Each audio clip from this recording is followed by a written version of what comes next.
الرحيم الحمد لله رب العالمين والعاقبة للمتقين ولا عدوان إلا على الظالمين والصلاة والسلام على أفضل النبيين والمرسلين نبينا محمد وعلى آله وصحبه والتابعين ومن تبعهم بإحسان إلى يوم الدين فسبحانك اللهم لا علم لنا إلا ما علمتنا إنك أنت العليم الحكيم اللهم انفعنا بما علمتنا وعلمنا ما ينفعنا وزرنا علما وبعد السلام عليكم ورحمة الله وبركاته muna godiya ga Allah madaukakin sarki da ya bamu ikon haduwa a darasinmu na tafsiri a wannan masallaci na Al-Amin Islamic Foundation a yau muna ranar 26 ga watan Ramadan shekara 1441 a hijirar manzo sallallahu alaihi wasallam wanda ya dace da 19 ga watan 5 2020 akwai tambaya da aka gaya min yanzu da zan shigo shin idan ana sallan tarawihi a gida liman ya bata karatu maza da ke bayansa ba su iya gyara masa ba mace da ta iya zai yi ta gyara wa limamin karatu ko in yi tuntube ta tada shi mace za ta iya ta gyara wa namiji karatu a sallah idan ya gagara za ta buɗa masa saboda asali muryar mace ba al'aura ba ce amma in za ta gyara ta faɗa da muryar da aka sani kamar yadda Allah ya ce fala takhda'na bil qawli fayatma alladhi fi qalbihi marad wa qulna qawlan ma'rufa ta faɗi magana da aka sani yadda take magana haka za ta buɗe limamin ba za ta yi shiru ba wannan shine fatawa da malumma suka yi akan wannan mas'ala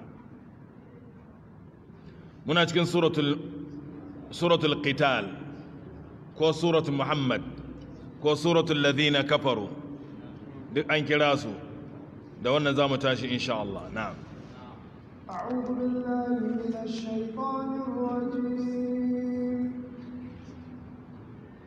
bismillahir rahmanir rahim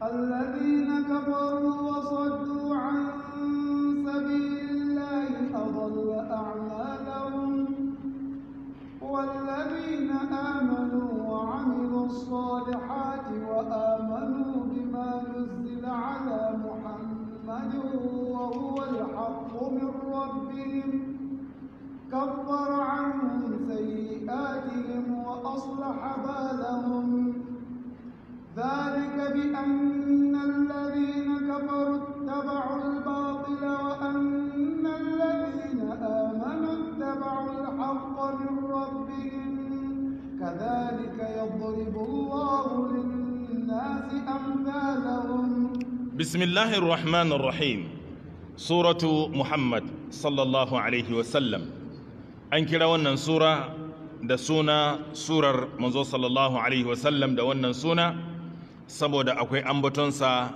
a cikin wannan suran sannan kuma ana kira wannan sura da suratul qital saboda akwai bayanin yaƙi a ciki wa dhukira fiha alqital ra'aita alladhina fi qulubihim da kuma fa idza laqitum alladhina kafaru fa darba ar-riqabi hatta da dai sauransu bayanai na yaƙe-yaƙe shi yasa aka ce suratul qital suratul ladina kafaru saboda an buɗe ta da alladhina kafaru aka ambace da wannan suran wannan sura wato sura ce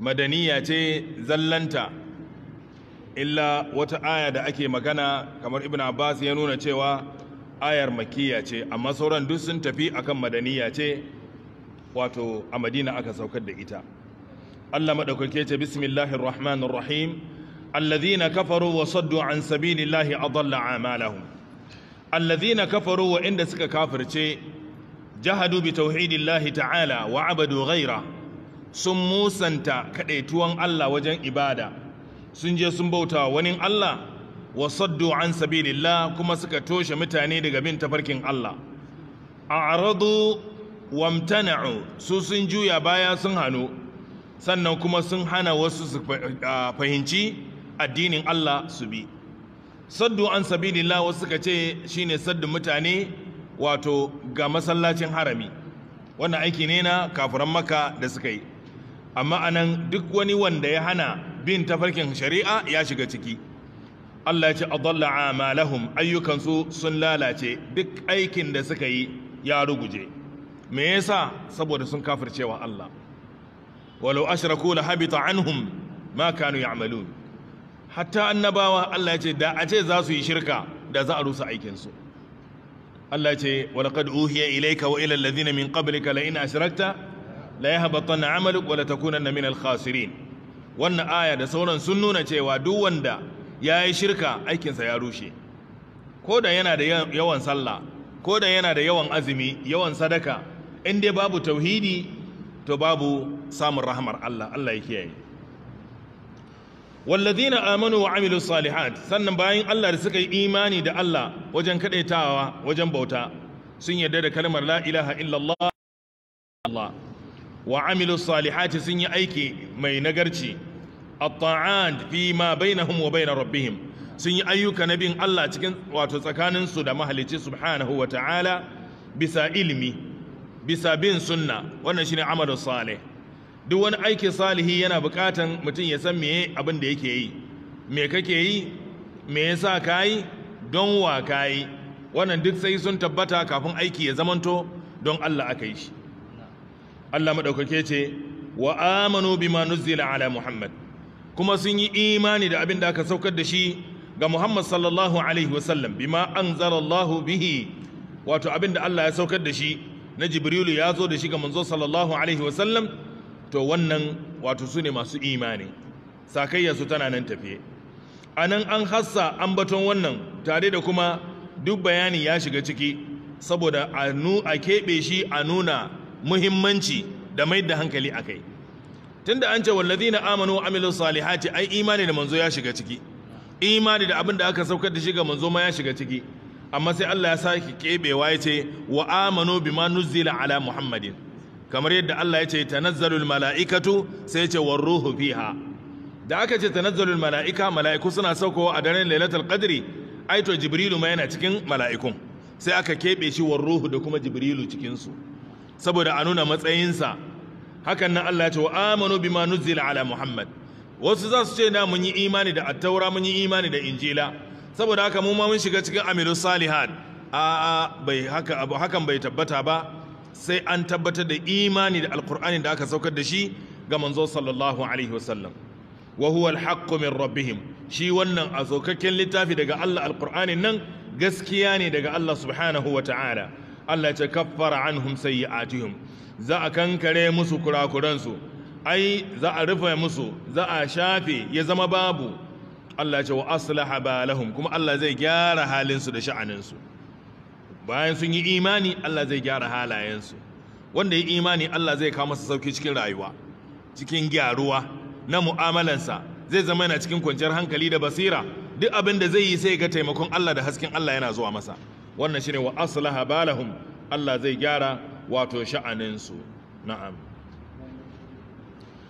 Allah madaukake ce zalik wannan bayani da aka ambata na raba mutanen nan kashi biyu allazina kafaru da wallazina amanu da kuma sakayyasu Allah ya ce bi annal ladina kafaru ta'bal batil lalle waɗanda suka kafirce sun bi wato ƙarya sun bi abinda ba saukakke ba sun bi son zuciya shine taba'ul batil wa annal ladina amanu taba'ul haqqa min rabbihim wayanda suka yi imani kuma sun bi wato gaskiya saukakke daga ubangijinsu kaga ba su zama ɗaya ba wanda ya bi tatsuniya da ƙarya da mafarki da abin da baya da asali da kuma wanda ya bi saukakken littafi daga Allah ba su zama ɗaya ba wannan yana magana ne bisa basira bisa hujja abin da yake yi addini ne yadda ji a wajen Allah wannan kuma shaci faɗi ne kame ne ba tabbas Allah ya ce bi annal ladina kafaru taba'ul batil wa annal ladina amanu taba'ul haqqa min rabbihim lalle wanda suka yi imani sun bi gaskiya da aka saukar da shi daga ubangijinsu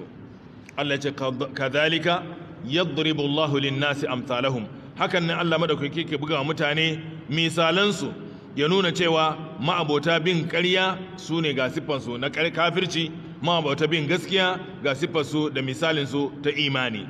Na'am.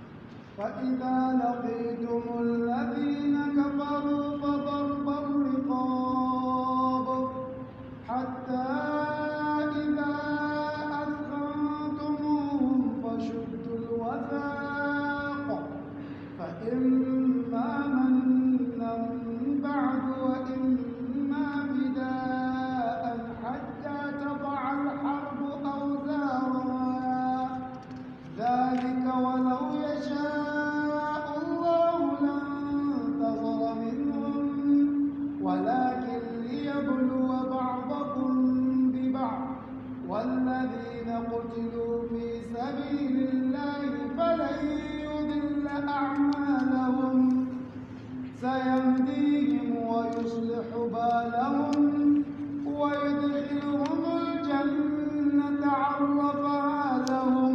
Allah maɗaukaki ya ce fa'iza laƙitum alladhina kafaru idan kuka gamu da wato rundunar kafirai a wajen yaƙi. Wannan kenan dalilin da yasa aka ambaci surar da suratul Qital. Idan kuka gamu da abokan faɗa a wajen yaƙi, me ya kamata ku yi? Fadarbar riqab. Ai fadrubur riqaba darban. Sai kawo masdarin. Wato ku dinga saran wuya, riqab jam'u ne raqaba. A sari wuya a kakkashe su a filin daga hatta idza athantumuhum har idan kuka wato rinjaye su athantumuhum ay akthartum fihim alqatla idan kuka yawaita kisan su ya zama darasi ga na bayan su idan kuka yi nasara akan su me ya kamata ku yi Allah ya ce fashuddul wasaq sai ku kama su ku tsananta musu ku daddaure su wanda an kashe su an kashe su wanda ba kashe su ba a daure su an yi galaba an kama an daure sannan tukun fa imma mannan ba'du bayan wannan ne to sai daga baya kuma ko dai ayi musu manno ma'ana a kyale su a yafe musu wa imma fida'an ko kuma a karbi fida a karbi fansa wannan shine abin da za a yi na farko in an ka gamu ba sassauci za a yi gumurzu na'am hatta idza adkhantumuhum kuna cikin yi har ku kai ga nasara bayan nasara kamamun na me za a yi a kama su a daure su don kar su gudu shuddul wathaq za a kama su a daure hannunsu ta baya ta yadda ba za su iya su gudu ba don mutumin da an daura masa hannu ba zai iya ya samu daman gudu ba yana tafiya zai gaji zai fadi sai Allah ya ce to bayan wannan ne tukun sai kuma a duba ya dangana abin da shugaba zai yi abin da ya ga maslaha ne shi za a yi in za a yi fida mannun ne sai a kyale su in za a yi fida'un din ne sai a karbi fansa a kyale su wannan duk ya faru a zamanin annabi sallallahu alaihi wasallam a lokacin da aka kama Thumama bin Uthal radiyallahu an an kama shi a ribantattun yaki aka kawo shi wajen annabi sallallahu alaihi wasallam sai aka daure shi a filan masallaci annabi ya ce a daure shi a kyautata masa an daure shi ana kawo masa abinci akan lokaci annabi yana wucewa sai ya ce maza inda ya Thumama me ne gare ka ya ce to in ka kashe ni ka kashe wanda ya yi laifi in ka bar ni ka bar wanda kuma zai gode annabi sai kyale shi ya wuce sai ya sake zuwa ya sake tambayansa abinda zai maimaita kenan shi ma mutum ne mai daraja cikin mutanensa annabi ya gama kyautata masa sai daga baya ya ce atliqu Thumama ku sake Thumama ya tafiyansa kaga ba tilasta shi sai ya musulunta ba a bar shi ya tafi da aka kyale shi ya fita sai da ya fita yana tafiyan yana tunani to a wannan shine addinin da ya kamata mutum yi ni na yi laifi na kashe musu mutane sun kama ni sun daure ni kuma an zo an kyautata min kuma an zo an sallame ni ina iya tafiya ya ce kai in na bar wannan addini na yi asara kawai ya kewaya bayan dabino ya je wanka ya zo ya shiga masallaci kawai ya yi kalmar shahada kaga an yi mannu kenan an kyale shi ba tare da an karbi wani abu a wajen shi ba wa imma fida'an sai kuma fida wato shine fansa idan kuka kama su sai su fanshi kawunansu, idan suna da kuɗi su fanshi kansu da kuɗi, idan ba su da kuɗi su yi muku aiki madadin wato kuɗin da za su fanshi kansu, ko kuma idan kuma kuna da mutanenku a wajensu sai su fanshi wato kansu da mutanenku da ke wajensu. Ya faru annabi sallallahu alaihi wasallam akwai sahabin da aka rike shi a wajen mushrikai, an kama mushrikai mutum biyu, sai aka yi yarjejeniya za a bar wannan mushrikai guda biyu din su ma su bar wannan musulmi ɗayan, kuma aka yi hakan. Sannan ba da fansa kuma waƙi ne wanda ya faru a yakin Badar. Lokacin da aka yi yakin Badar an kama ribantattun yakin, to amma annabi sallallahu alaihi wasallam ya nemi shawara me ya kamata a yi. Mun ji shawarar da Umar ya bayar radiyallahu an akan cewa za a wato tunda sun yaƙe ka sun kore ka a Makka sun ƙaryata ka, kowa a bashi mutanen shi ya kashe, ko a bashi mutumin sa ya kashe, su san cewa ba addinin ba wai dangantaka na jini yake dubawa ba, imani ake dubawa. Annabi sai ya nemi shawarar Umar me ya kamata a yi. Abubakar radiyallahu an, Abubakar ya ce ya Rasulullah sun karyata ka sun yi kaza, amma mutanen ka ne, saboda haka mai yiwa za a samu wani canji. Shi shawaransa duk wanda yana da kuɗi ya fanshi kansa, kaga musulunci zai samu ƙarfi. Sannan kuma wanda yake da ilimi ba da kuɗi ya ilmantar da 'ya'yanmu, ya koya musu rubutu da karatu, kaga nan mun samu ƙaruwa. To annabi ya yarda da wannan shawara ta Abubakar radiyallahu an. Mun san a dalili ne an ayanan ta sauka, ma kana lin nabiyyin an yakuna lahu asra hatta yuthina fil ard turiduna arada ad-dunya wallahu yuridu al-akhirah. To shikenan anan sai aka yi wannan tabadul na usara. Badr da fida'un ne ko kuma da ta'alim ne, kaga duk ya faru. Shine inda Allah ke cewa fa imma mannan ba'du wa imma fida'an, ko dai a yi musu manni ma'ana a sake su ba tare da an karbi wani abu a wajensu ba, ko kuma su yi fida'u ma'ana su fanshi kansu da abin da wato za a yi haka. Allah ce hatta ta za alharbu auzaraha, har wato yakin ya kare. Ta za alharbu auzaraha ai ila inqida'il harbi, zuwa karshen yakin. In yakin ya kare za a ce wada alharbu auzaraha. Al-auzar jam'u ne na wizr, wizr kuma shine athiqal, nauyi. A lokacin da ake yaƙi an ɗaga makamai, to kamar an ɗaga nauyi ne. Lokacin da an aje makaman to nauyin ya zama babu. Shine ma'ana hatta ta za alharbu auzaraha, har yaƙin ya ƙare a samu zaman lafiya. Zalik, wannan bayani da muka ji da Allah ya yi na abin da zai faru idan muka samu ribantattu ga abin da za mu yi ga abin da za mu yi. Allah ce walau ya sha'ullahu lan tasara minhum, da Allah maɗaukaki ya so ai da ya yi nasara a kansu, wato ya ba ku nasara a kansu ba tare da yaƙi ba. Amma akwai hikimar Allah. Allah sai ya ga dama za ka tashi, sai a ganin damarsa sai ya sa duk wanda ya zo zai yaƙi addini sai Allah ya jefa masa nauyin kai, in ya tashi sai dinga faduwa, kaga babu yaƙi, ko a jefa musu bacci ko ma a kashe su. Duk abin da Allah zai yi hana yaƙi zai faru. Amma Allah subhanahu ya yi haka ne don ya jarraba al'umma. Ma kana Allah liyadhara al-mu'minina ala ma antum alayhi hatta yamiza al-khabitha min at-tayyib. Do a tantance ne, an farlanta jihadi, ko kan kudin ya za ku yi, za ku yadda ku fita ko za ku ki. Kutiba alaykumul qitalu wa huwa kurhun lakum wa asa an takrahu shay'an wa huwa khairun lakum wa asa an tuhibbu shay'an wa huwa sharrun lakum wallahu ya'lamu wa antum la ta'lamun. An ce ku fita jihadi, sai kaga wasu ka annama yusaquna ila al-maut wa hum yanzuruna, kamar ka ce ana koran su zuwa mutuwa ne, ku je ku mutu, suna tsoro. Wani zai zo ya ce zai bada hanzari, ya rasulullah idan li wala taftinni, ka bani izini kar ka fitine ni. Wani kuma zai zo ya ce inna buyutana aura, gidana ba wanda zai tsare ya rasulullah, ka bar ni in zauna a gida in kare gidana. Kaga a wannan inda ba farlanta yaki ba duk zamu tafi ba matsala, amma da aka farlanta sai ga yatasallaluna minkum liwaza, masu sulalewa. Duk Allah ya bai fitar da halayensu saboda rashin wato tantance imanin wannan mutumin. Jadd ibn Qais ne ko, wanda da aka fita aka ce a fita, sai ya zo don kin fita yakin. In ya shiga cikin raƙuma ya tsaya, kaga kafan mutum da na raƙumi ana ganewa. Sai ya zo ya kama cikin raƙumi, ya shiga ƙasan raƙumin, ya kama cikin raƙumin haka ya ɗora kafafuwansa kuma ta yadda ya tambari cikin raƙumin ya riƙe, in an duba ƙasa ba za a ga kafan mutum ba, a sama kuma babu mutum, kaga shi kuma ya kama cikin raƙumin ya tsaya. A lokacin da aka ce a tafi aka fita shi kenan sai ya sulale ya koma gida.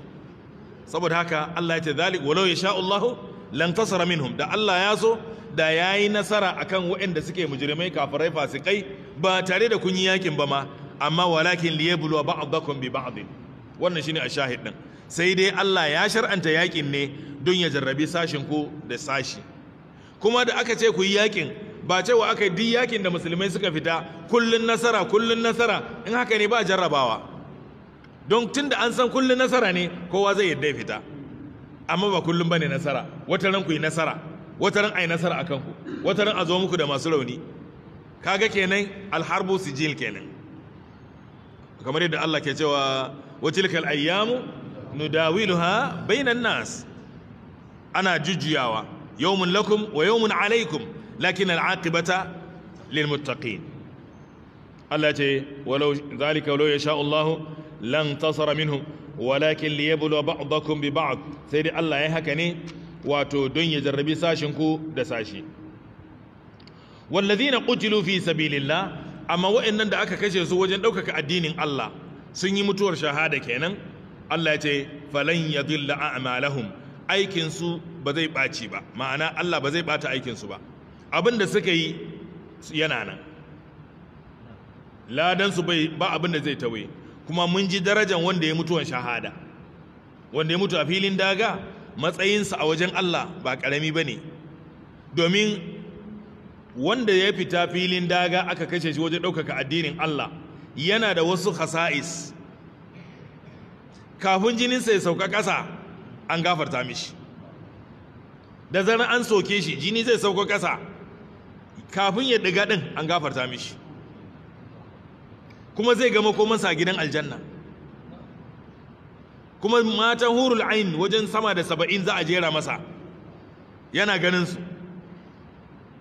Ga sunan darajat na wanda ya mutu a filin daga.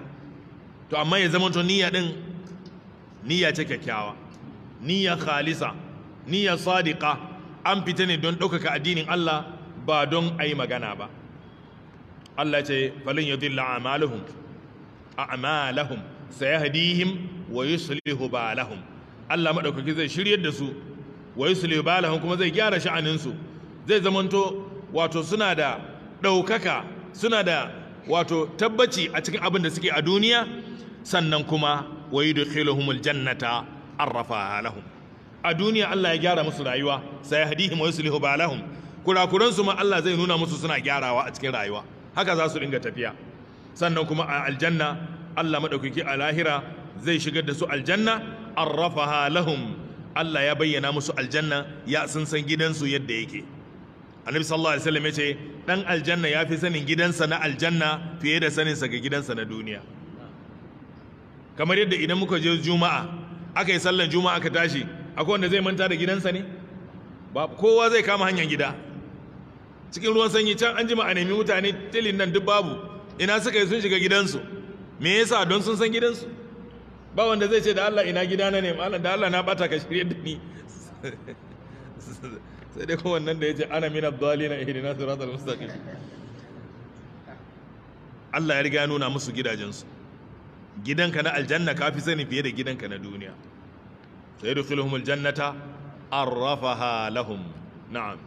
يا أيها الذين آمنوا إن تنصروا الله ينصركم ويثبت أقدامكم والذين كفروا فتعسا لهم وأضل أعمالهم ذلك بأنهم كرهوا ما أنزل الله فأحبط أعمالهم.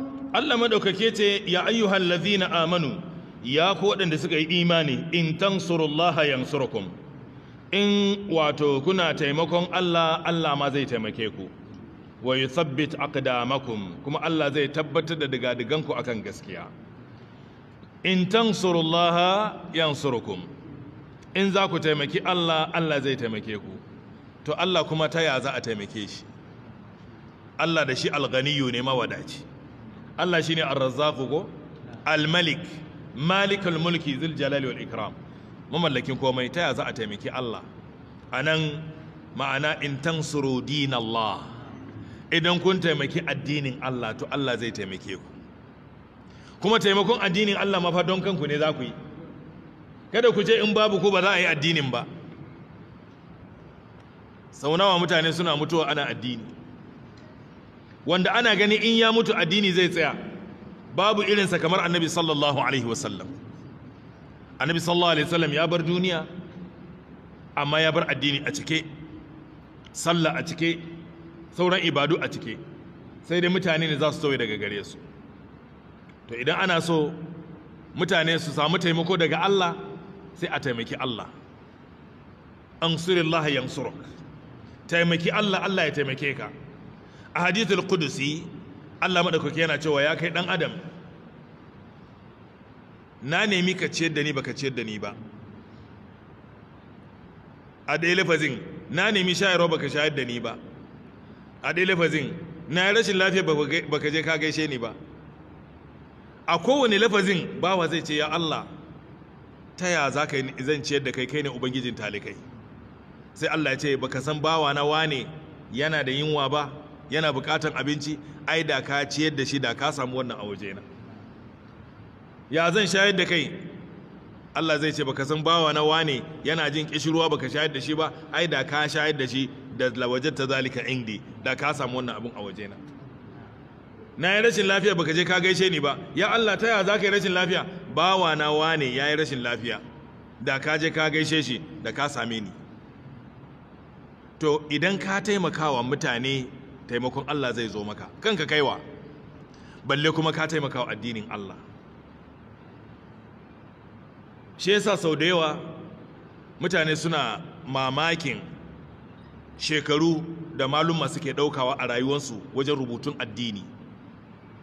Mutum idan da za a ce ka zo kai wani aiki kankani ma zai ga mutum zai ga abin yayi mar nauyi. Amma ya mutum ɗaya zai zauna ya rubuta tafsirin alkur'ani mai juzu'i 30, mai juzu'i 20, mai juzu'i 10, kuma duk wasu abin da ake bukata ya ta'allaku bil qur'an din yura'iha, ta fuskar nahwu ne, ta fuskar balaga ne, ta fuskar waƙoƙi ne, ta fuskar tarihi ne, ta kowane fuska. Alat ɗin da Kur'ani yake wato mutum yake bukata, ba zan ce Kur'ani yake bukata ba don Kur'ani wadatacce ne. Alat ɗin da mutum yake bukata don ya fassara Kur'anin, duk sai malamin ya kawo kafin ya fassara maka aya. Amma zai rubuta tafsiri mai mujalladi 30, mai 27, mai 10. Ka duba Ibn Hajar Fathul Bari, kamar ka ce shi kaɗai ne littafinsa, amma yana da littattafai da yawa. Akwai su Talkhisul Khabir, Bulughul Maram da sauransu. Za ka yi mamaki yaushe suka samu lokacin wannan, saboda sun ba da kansu su yi wa Allah aiki, sai kuma Allah ya sa albarka cikin rayuwarsu, Allah ya toshe musu bukata. Saboda haka idan ka ce kai ma za ka yi aikin Allah, sai ga Allah ya kawo sauki. Kada ka ce kana so ka gina masallaci, amma yanzu to ai kudi na bai kai na a gina masallaci ba, bari sai na samu kudin masallaci in fara. Haka ne ake ginin gida? A'a, abin da kake da shi kai foundation, kai niyya, Allah shi zai karasa gidansa. Kai dai kai azama, fa idza azamta fatawakkal ala Allah, inna Allah yuhibbul mutawakkilin. Saboda haka mu taimaki addinin Allah ta dukkan hanyoyi. Bayan Allah masu kishi suna taimako, ta hanyar isar da sauti ga mutane. Yanzu darussan da muke ɗauka wannan muke karantawa, a ɗauka a talabijin, a rediyo, ana yaɗawa. Mutane a duniya waɗanda suke sauraro Allah kaɗai ya san yawansu. Yanzu wanda a lokacin da ake tafsirin nan za su zauna su kalla sama da mutum 10,000. Wannan ta ina ake samu? Ba data ake saya ba? Ba mutum ne zai bar abin da yake zo ya ɗauka ba? Haka wanda za a sa a talabijin, wanda za a sa a rediyo, wanda za a aika. Su ne social media ɗin kenan. Sannan uwa uba masallacin da aka zauna. wannan gini in kace za ka yi nawa za ka kashe, amma an yi don addinin Allah ya gudana cikin saukin lamari. Saboda haka masu yi don Allah ɗin suna yi. Abinda ake so kada mutum ya ce wasu suna yi shi ya zauna, ni ma me zan yi na gudunmuwa in taimakawa addinin Allah. Ya zama kana da wannan kishin. Al-mu'minu al-qawiyyu khairun wa habbu ila Allah min al-mu'mini ad-da'if. Allah ya ce in tansurullaha yansurukum. Mu taimaki addinin Allah, mu karfafa malamai masu karantarwa. Domin da yawa muna da sakaci wajen malumanmu. Malami ya zauna ko a tsangaya ne yake karantar da almajirai Qur'ani, ka duba irin wahalan karantar da yara ƙanana. Ai mai karantar da manya ai ba da matsala. Kai wankanka ka zo ka zauna kawai kana cewa haddasana ana na'am kana gamawa ka ne da ka tafi. Amma wanda yake karantar da yara ƙanana ga ƙazanta, ga warin tusa, ga ƙarni, ga rashin ji, alifun ba'un ta'un, haka fa za a ya dangana ga irin yaren yadda za a hurta, ba sai na faɗa ba. Haka za a yi haruffa ɗaya bayan ɗaya, har aje kalmomi, har aje jumla, har bismillahir rahmanir rahim a karanta alhamdu. Haka yau da gobe. Haka malamin islamiyya ka duba da wani kekensa kacar ya haɗa gumi ya zo ya tsaya ya karantar. A ƙarshen wata kuma ba kuɗi, saboda haka malam ga 2000. Amma ɗanmu a makarantar boko school fees ba wasa, don in baka ba da school fees za a kori yaranka. A islamiyya kuma an kora suka ce malaman nan su ba don Allah suke yi ba, a'a don cefanen gidansu suke yi. Kai ai don Allah kake yi, su malaman don cefanen gidansu suke yi. Mu yadda ba don Allah suke yi ba, amma da 'ya'yanka suna karatu ai. In za ka biya su ka biya su. Da suka lalace malaman tsangaya, shi yasa ma za ka ga tsangayoyi suna mutuwa, don za a tashi a shiga harkar kasuwanci. Wani ya dan samu dan kudin sai je kwangila, wani ya ɗebi huluna ya je Abuja. Ba zancen karantar da almajirai, in ba don waɗanda Allah ya karfafa zukatansu sun zauna suna karantarwan ba, da karatun tsangaya ma sai a zo a rasa. To a taimaki addinin Allah, a karantar da ilimi, a taimaka wa masu karantarwa, a karfafa su da littattafai, a karfafa su da isar da sauti, a karfafa su da inganta inda za a zauna a yi karatu. Kar a samu matsalan janareto, kar a samu matsalan abin nan man da za a zuba. Kar malami ne zai ce jama'a ku taimaka bi sabilillah a sayi mai na janareto. A'a, in kun taimakawa, in ku masu taimakawa addinin Allah ne, mu ga wani ya kawo jarkal na mai, wani ya kawo drone na diesel, wani zai zo ya tambaya ba matsalan janareto ko, don ina da janareto zan sayi ɗaya na gidana sai in ƙara ya zama 2. Ba wanda ka dana ya mutu za ka kawo mana ba, Allah bai ya son gwanjo. Ka kawo mai kyau, ba za ka haɗa mu da janareto kullum ladani kayansa da bakin mai ya zo yana kiran sallah ba. Ka kawo mai kyau. Mu taimaka wa addinin Allah. Idan ba mu yi wa addini mu ba, me za mu yi wa? Ka je ka duba wuraren wasa, wuraren tarurruka, ya ake gyara su, ya ake inganta su, ya ake kashe musu kuɗi. Wurin da za ka shiga ka ce Allahu Akbar ka karanta Alkur'ani shine sai a bar shi haka. A yau ana cikin duhu, ya masallaci me ya faru ne? Ai ba wuta, jen kuma ba mai, ba kuɗin mai. Jen injin ya buga. Amma kowanne mu sallatan fa a gidajenmu akwai generator kuma ba su buga ba. Ba su rasa mai ba, amma na gidan Allah ya rasa mai. Aina rijalun yuhibbuna an yatatahharu. Aina rijalun la tulhihim tijaratun wala bai'un an dhikrillah. Saboda haka mu taimaki addinin Allah. In tansurullaha yansurkum wa yuthabbit aqdamakum. Allah zai tabbatar da gadaganku a nan duniya akan gaskiya, sannan ya baku nasara a lahira. Allah ce wallazina kafaru, inda suka kafirce wa Allah, fa ta'asan lahum, cir da su, ta'asan ay huznan wa shaqa'an. Kalma ce asalin kalmar ta'as aka ce wato as-suqutu ala al-wajh. Ta'isa abdud dinar ko shine wato mutum ya fadi ta goshinsa shine ta'as. To amma anan wato kaskanci da lalaci ya tabbata saboda butulcewansu da kafircinsu wa adalla a'malahum kuma aikin su din ya riga wato Allah madaukakin sarki ya bata aikin da suka yi ba su da ladan shi na'am zalik hakan ya faru ne bi annahum saboda su innan mujriman karihu ma anzalallah sun ki abinda Allah ya saukar da shi na gaskiya wasu sun karanta da ma nazzalallah wato sun bi son zuciyarsu sun bar dokar Allah fa ahbata a'malahum Allah sai bata aikin su kamar ibadan da suka yi da sauransu aikin da Allah zai ce ya bata na mushrikai a kowane lokaci kar mu dauka cewa bauta gumakan da suka yi ne ake nufi a'a aiki mai kyau da suka yi larabawa a jahiliyan su suna da ɗabi'u masu kyawu girmama bako sadar da zumunci na'am wannan da kuma ciyarwa wannan duk suna da shi in musamman masu zuwa aikin haji kuma kula da ziyafa na bakin da suka zo tawafi a ɗakin Ka'aba a jahiliyansu suna da irin wayannan kyawun ɗabi'un to wannan halaye da suka yi masu kyawun saboda babu tauhidi sai Allah ya ce ya rusa su to tunda rashin tauhidi zai rusa wannan to yanzu kai kuma ka zo kace kana da tauhidi ni yanzu na kaɗai ta Allah ba zan yi shirka ba ba zan yi tsafi ba ba zan je gumboka ba ba zan yi bid'a ba ba zan yi kaza ba to da kace ba ka yi wancan din sai kuma baka zo ka yi ɗabi'u masu kyawun ba sai aka neme ka wajen sadar da zumunci aka rasa ka yau da yau ba ma sadar da zumunci iyaye da kakanni sun fi karfin wato kulawa sun fi karfafawa a wannan janibi ba mu da ƙarfi wajen sadar da zumunci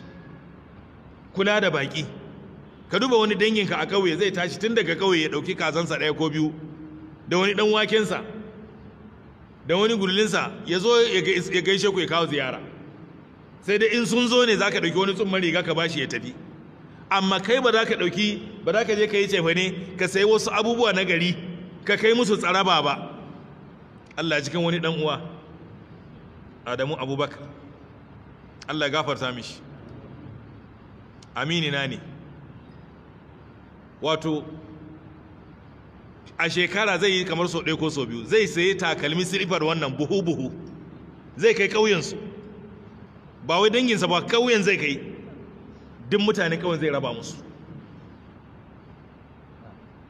yanzu ko ka bani kuɗi za ka ji na kama sunanka a nan ne amma kaga Allah ya kawo na kama sunan shi kuma na san za ku yi masa addu'a kuma na imani Allah zai isar masa me yasa hakan saboda yayi wani aikin alkhairi a rayuwarsa wanda a lokacin bai san maza a tuna da shi ba shine amfanin aikin alkhairi to mu zamanto masu yin alkhairi tunda in kace kai ba za ka yi shirka ba za ka yi kaza ba rashin shirkan kadin yana da kyau shine ginshikin to amma ina ibadun da za ka yi ka samu kusacin Allah gashi nan Allah ya ce wa'annan Allah ya rusa aikin su saboda ba su da tauhidi na'am أفلم يسيروا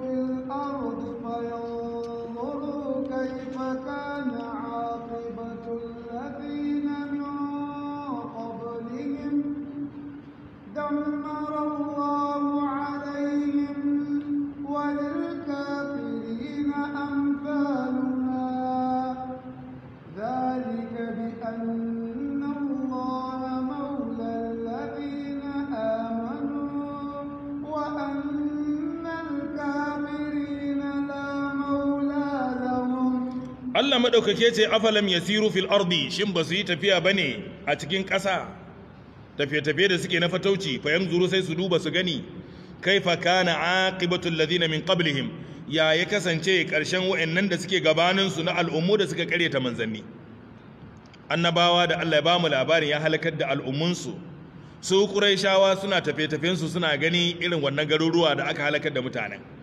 girman gine-ginensu da sauransu Allah ya ce su je su duba su gani mana gashi nan da gininsu da buwayensu da komai dammar Allahu alaihim Allah ya dammarar da wato garin nasu a kansu ya ruguza musu gine-ginensu a kansu walil kafirina amsaluha akwai ga wa'annan kafirai masu karyata manzo sallallahu alaihi wasallam amsaluha mitalan irin wa'annan abubuwan da ya faru cikin al'umman da suka wuce zalika hakan ya kasance ne bi anna Allah saboda shi Allah subhana maulal ladina amanu Allah shine masoyan waɗanda suka yi imani mai ba su nasara mai ba su kariya wannan shine ma'ana maula wulayatullahi lil mu'minin Allah shine masoyan mu'minai wa annal kafirina la maula lahum kafirai ba su da maula ba su da majibincin lamarin su ba su da mai ba su nasara ba su da mai ba su kariya na'am ba maula na sani da kiyayewa ba sani da gani da kariya na lura wannan dukkan mu muna tarayya na'am Allah ya ce wa annal kafirin la maula lahum wa kayyin ko inna allaha yudkhilu alladhina amanu wa 'amilus salihati jannatin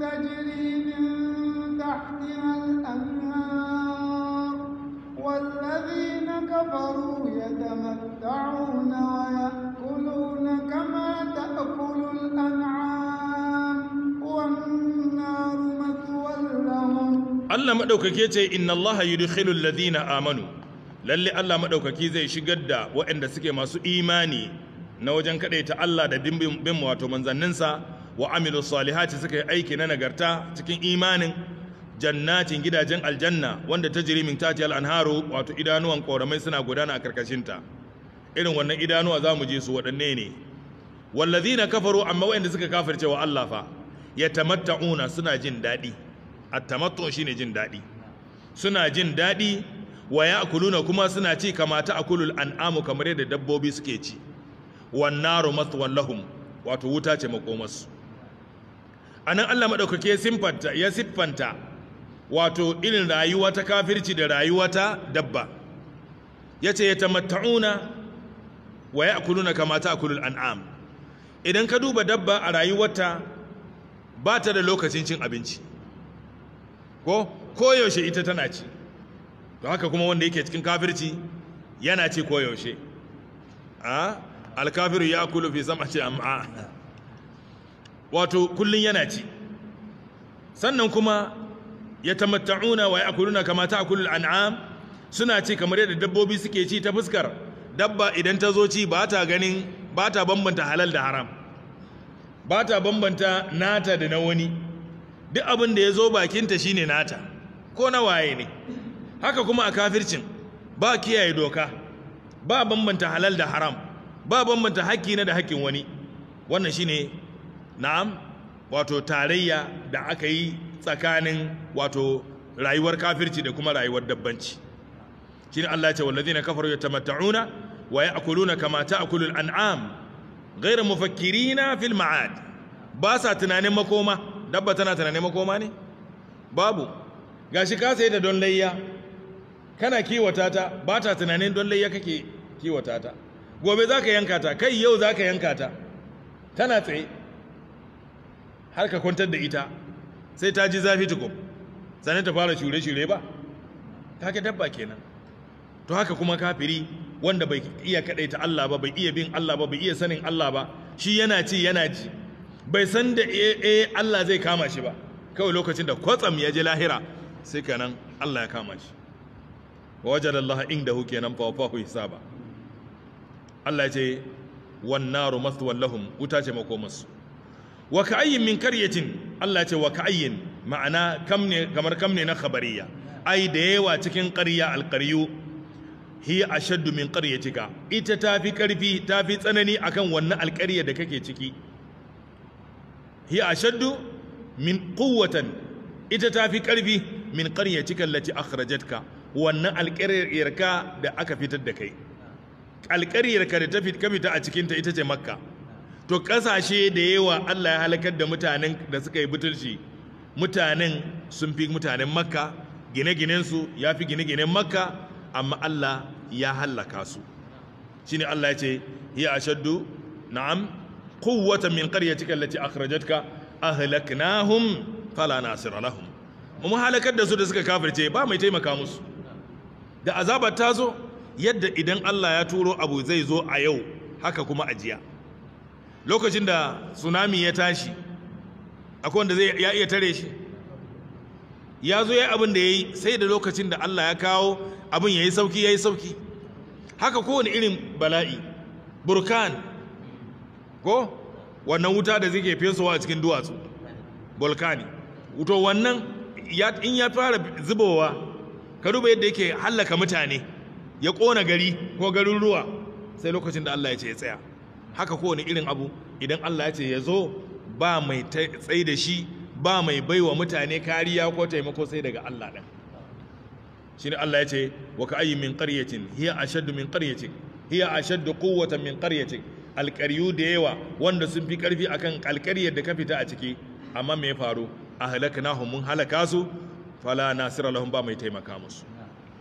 أفمن كان على بينة من ربه كمن زين له سوء عمله واتبعوا أهواءهم مثل الجنة التي وعد المتقون فيها أنهار من ماء غير آسن وأنهار من لبن لم يتغير طعمه وأنهار من خمر لذة للشاربين وأنهار من عسل مصفى ولهم فيها من كل الثمرات ومغفرة من ربهم كمن هو خالد في النار وسقوا ماء حميما فقطع أمعاءهم. Allah maɗaukake ce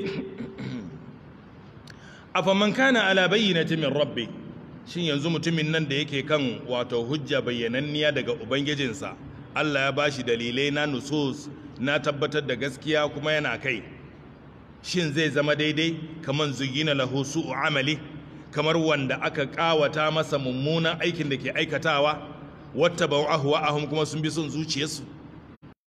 Itibar lafuzza daban-daban, man din yace kamar zuyina lahu su'u amalihi, yayi kawo damirin mufrad saboda itibarin man din bi ma'ana daya, sai kuma yace wattaba'u ahwa'ahum sun bi son zuciyarsu.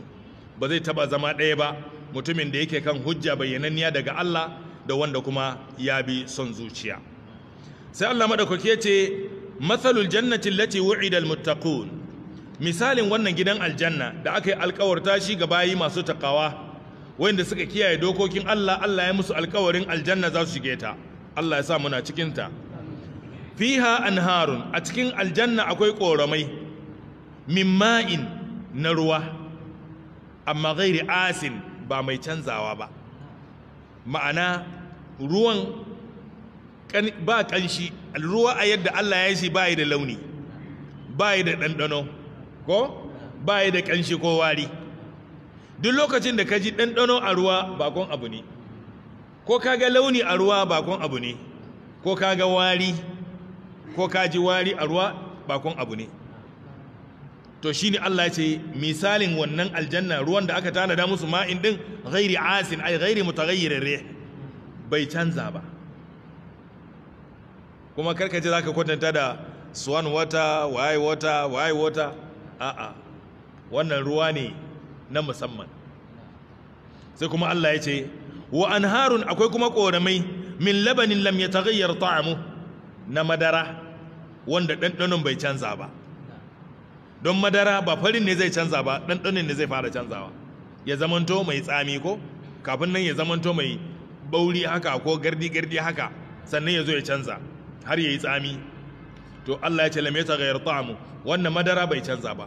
Fresh milk ne, madara ne tatacce, yanzu aka yi shi a lokacin da ake sha ɗin, da kunne amma fresh ne, baya expiring, ba zancen ya yi abin nan. Wani lokaci madara haka in ya ji zafi haka sai ka ga ya yanke, kaurin ya zo ƙasa, ruwa ya je sama, to babu wannan abin nan. Allah ce lam yataghayyar ta'amu. Sai Allah ya ce wa anharun, har yanzu akwai koramai a gidan aljanna min khamrin ladhatin lisharibin, na giya, wani irin giya ne wanda yake mai daɗi ne ga masu sha. Ladhatin, mai ɗanɗano, mai santi, kana sha kana santi, kana sha kana ƙarawa. saɓanin giyan duniya. Giyan duniya duk da an gyara ta an canza ta ba daɗi ne da ita ba, musamman irin su burkutun nan kam. Ka san burkutu ko? Mai shi yana sha yana ɓata rai, ga wari ga buguwa, subhanallah. Da kuɗinka za ka je ka sai abu, alhamdulillah, Allah ba dabaranmu ba ne, Allah mun gode maka da ka kare mu daga wannan bala'i. Amma mutum da kuɗinsa zai je, ka yi wanka, ka yi tsafta, ka bar iyalinka lafiya, da kuɗinka za ka je ka miƙa, ka zauna a ɗauka a baka, ka sha, ka sha, ka sha, can kuma ka tashi tembel, tembel, kafa ɗaya kamar hawainiya, kafa ɗaya ya yi gaba, ɗaya ya yi baya, ga faɗa kwata, ka je ka jefar da wayanka, ka jefar da menene. Me yasa mutum zai sha giya? Wani alkhairi ne a cikin giya? Mai shan giya ya tuba, Allah ya sa ku bari. Allah ya ce min khamarin ladhatin lisharibin, to giyan aljanna giya ne mai daɗi. Wanda ya sha giyan duniya fa in bai tuba ba zai sha giyan lahira ba. Allah ya ce min khamarin ladhatin lisharibin wa anharun min asalin musaffa, akwai kuma wasu ƙoramun na wato zuma ne tatacce, tatacce, ba wani dusa-dusa, ba wani kanzo-kanzo, ba wani kudin zuman a ciki, ba wani kara ko wani itace garin cirewa ya zubo, a'a, musaffa, tatacce ne, Allah ne ya faɗa, ba sirke. Sai Allah maɗaukake ce bayan wannan ni'ima da suke ciki, walahum fiha min kulli thamarat, akwai ga 'yan aljanna a gidan aljanna dukkan 'ya'yan itatuwa, min kulli thamarat, daga jinsin dukkan 'ya'yan itatuwa da ake nema akwai su a gidan aljanna. Uwa uba wa maghfiratu min rabbihim, da kuma wani gafara mai girma daga ubangijinsu Allah, kamar yadda Allah ya ce a can wa ridwanu min Allahi akbar. To Allah bayan ya siffanta wannan aljanna da ni'imar da ke cikinta, da madaranta, giyanta, ruwanta, da kuma 'ya'yan itatuwanta, da kuma uwa uba gafaran Allah, sai Allah ya kwatanta kaman huwa khalidun finnari. Yanzu wannan zai zama ɗaya da wanda zai dawama a cikin wuta? Wasu kuma an hamima, kuma an shayar da su tafasashen ruwa kamar dalma tafasashe, faqatta am'a'ahum, ya dinga yayyanke hanjinsu. Dan wuta a wuta, wai yastaghisu yughasu bima'in kalmuhul, in sun nemi sha za a shayar da su da ruwa kamar tafasashen dalma, yashul wujuh, yana soya fuska. Idan sun sha kuma zai dinga yanke hanjin. In ya yanke hanji ko ba zai hanji ba zai zauna ba, sai ya zube, sai a sake halitta kuma sabo. Ba wai mutuwa zai yi ba fa, ba kuma za a bar shi ya huta ba, za a bashi sabon halitta. Allah muke roƙo ya kare mu da falalarsa da rahmarsa da jin kansa daga azabarsa. Alhamdulillah, naktafi bi hadha alqadr insha Allah. Allah ya gafarta mana, ya gafarta wa iyayenmu da malumanmu da suka riga mun gidan gaskiya. In uwanmu da basu da lafiya a gidaje ko asibiti, muna roƙon Allah ya ba su lafiya. Bukatunmu na alkhairi Allah ya biya mana. Akwai ƴan uwa da suke taimakawa a kayan marayu, da yanzu wasu sun fara kawo na gidan yari, da duk wani taimako da aka yi ma wato masallatayya ne, ko wuraren karatu ne, ko masu wa'azin ne, ko ma na wasu abubuwa ne. Duk wanda yake taimakon bayin Allah, muna roƙon Allah ya taimaka masa, Allah ya rafa masa asiri, Allah ya bashi ikhlasi, Allah ya nuna mishi a mizaninsa na kyakkyawan aiki. Allah ya sa mana albarka a rayuwarmu gaba ɗaya. Kasuwancinmu Allah ya sa albarka, sana'o'inmu Allah ya sa mana albarka, Allah ya sa mu dace da daren lailatul qadri, Allah ya sa mun dace in ya wuce, in yana gaba mu Allah ya sa mu dace. Allah ya sa bukatunmu na alkhairi duk su biya. Alkhairin da ya dace da mu ko ba mu rauka ba, Allah ka ba mu shi. Sharrin da muke zai cutar da mu ko ba mu sani ba, Allah ka kare mu daga gare shi. masoyanmu akwai na Allah ka nuna musu alkhairi. Rabbana atina fid dunya hasana wa fil akhirati hasana wa qina adhaban nar. Wa sallallahu wa sallim wa barik ala abdika wa rasulika Muhammadin wa ala alihi wa sahbihi ajma'in walhamdulillahi rabbil alamin.